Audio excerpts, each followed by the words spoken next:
Morning. We're heading to Canary Wharf and we're doing long exposures. That's it. I'll see you there.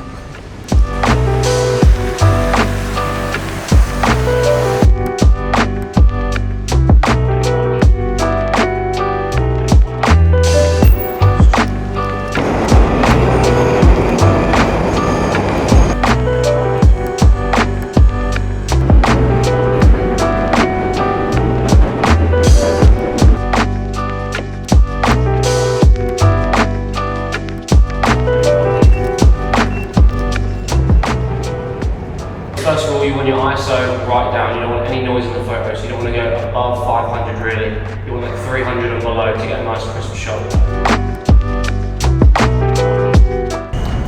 So your f-stop, you want to go for like f8, it depends. If you've got a lot of buildings and more things you need in focus, you need to go for a higher f-stop. If you've only got one focus point, you can go a little bit lower, but just know that the lower you go, the more light's going to come into the camera.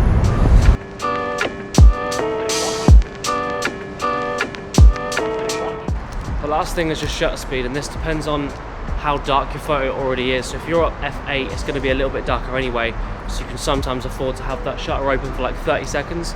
But if the scene is already really well lit, you don't need that long of a shutter.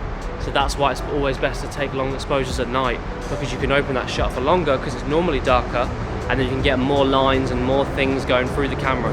So say you've got the shutter open for 15 seconds, that's 15 seconds of all those light trails that are going to be left in the photo once that 15 seconds is done. Whereas if you just do 3 seconds, there's not going to be that much. So if you're on like a busy road, you can get away with 3 seconds because there's a lot of lights going through. But if you're on like a still street and there's like 1 or 2 cars, you're not going to get a lot.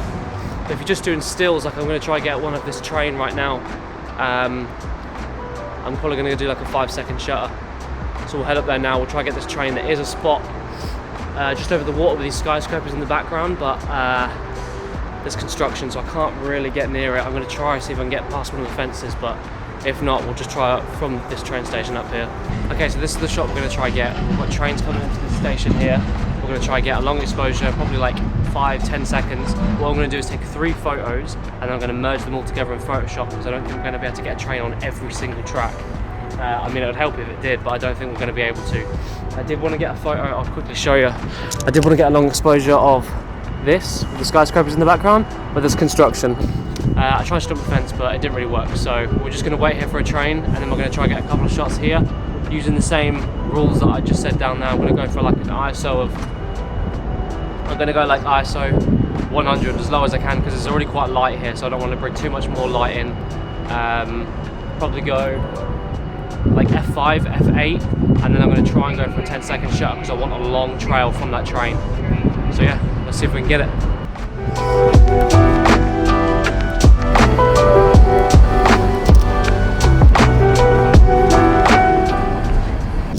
Right, that didn't really work. I got kicked out. Fuck that guy. What job's worth, mate? Just get on your train and fuck off. He was like, no, you can't do that, bro. It was just stood in front of my frame. I should have had my GoPro on. I could have filmed it. So that's fucked that spot, so we have to go find a new one now.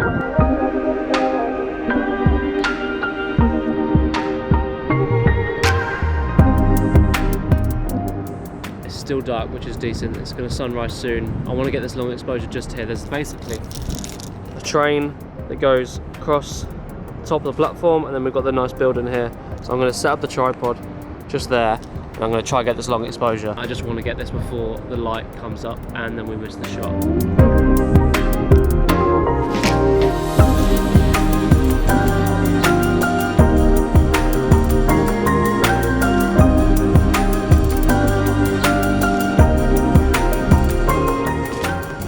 Well, I've got one more chance to get this. There's a yacht, a train going by where I just got kicked off, and skyscrapers in the background. So we're going to try and get this shot. I'll show you. So we've got the yacht, we've got the train going by, skyscrapers in the background, water on the floor. Let's see if we can get it.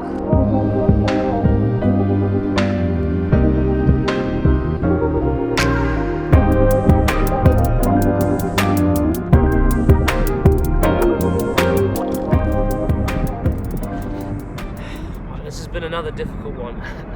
The bridge I was stood on is a wobbly bridge, so every time I tried to do a long exposure, it was just shaking the camera and blurring the image. I I swear every time I come out to do long exposures, it never works. I always get like either too many people, or I'm on a wobbly bridge, or I get kicked off the fucking platform. But it is what it is. Hopefully we got a good shot. I think we got like 2 good shots out of today. But yeah, let's head home and actually see if we got any good shots, and then we'll edit them, and then yeah, we'll leave it at that because I can't take any more.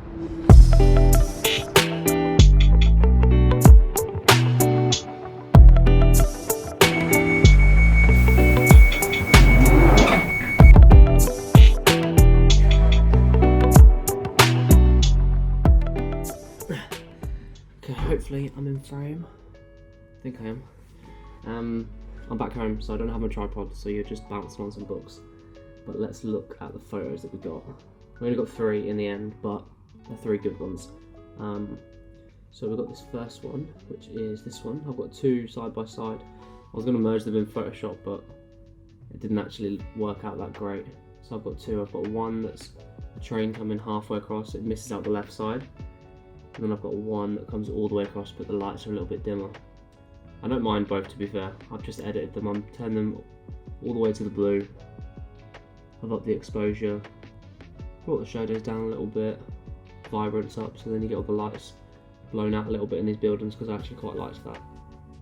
Little tone curve, and then I didn't actually do anything with the colours. So I moved literally just 2 blues, because I just did it with this main one up here, this main blue.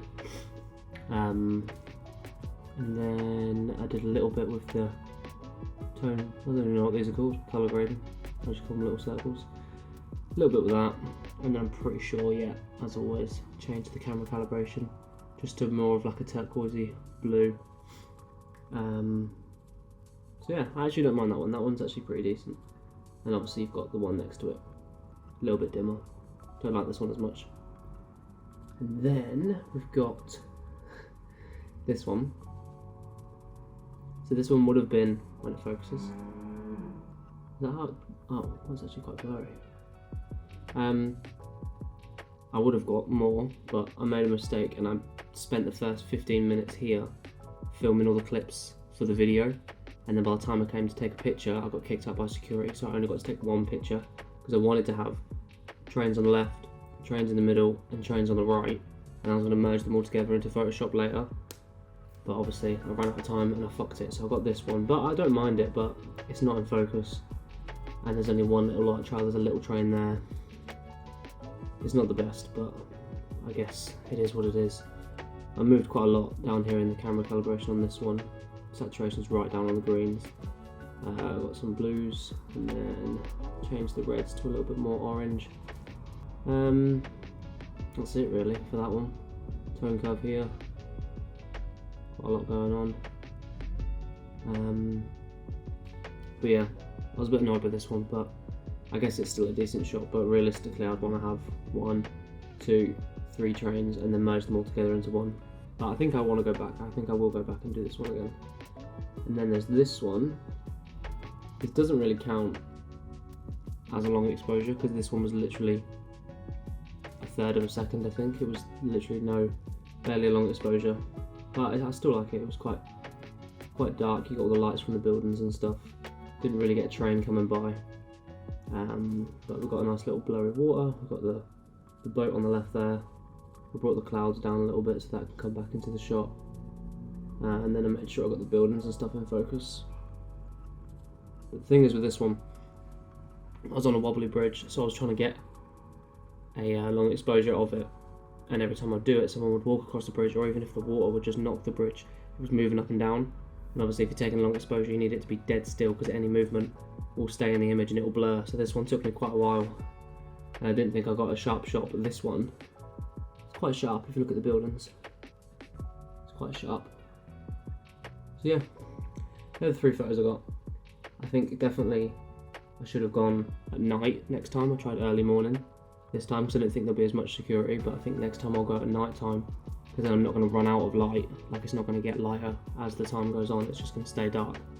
So I think that's the one mistake I made. And then obviously at this location, take photos before you take videos, because you might get kicked out and then not actually be able to get the photo. But yeah, I don't mind these 3. I'm happy with getting up to get them ones. So So yeah, they'll be over on my Instagram, and I've done a POV also in Canary Wharf that's already out, so I'll link that below, and I'll put it on the screen above, so you can go watch that as well if you want. So yeah, see you in a bit.